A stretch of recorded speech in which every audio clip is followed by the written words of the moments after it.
Hi guys, welcome back to another video. Today I'm sharing with you 6 steps I use to detangle my hair every time to get me through the detangling process with minimal breakage. So I'm starting off the process with my hair in twists, so let's get straight into today's video.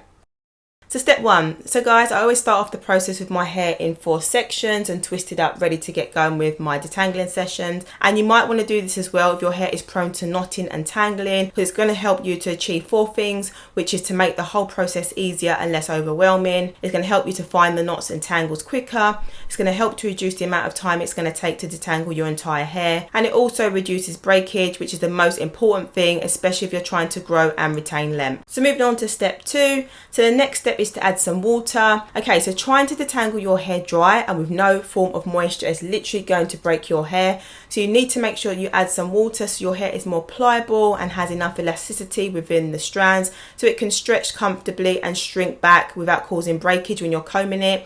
I mean, this is one of the biggest mistakes people make when they're detangling, so you must add some form of moisture first to make sure your hair is hydrated. So moving on to step 3. So the next step in the process is to finger detangle. So finger detangling is probably going to save you from ripping through your knots and tangles, which you can't feel when you're detangling with a comb.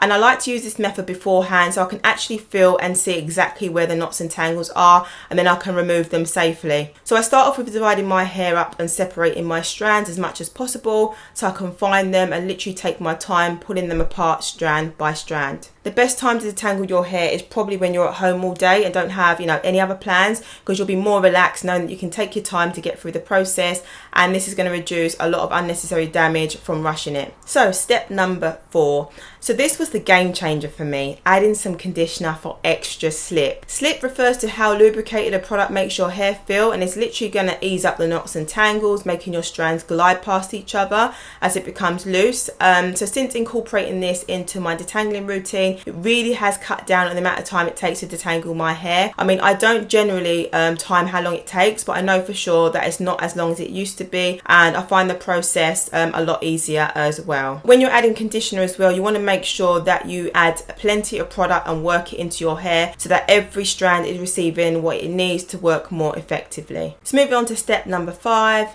Okay, so the combs that you use to detangle your hair is the most important step in this process, as it can literally make or break your hair. So I prefer to use a wide tooth comb because the teeth are bigger and less likely to pull or rip out my hair. Because ones with smaller teeth are likely to cause some damage depending on how you're using it and whether you're being gentle or rough with combing your hair.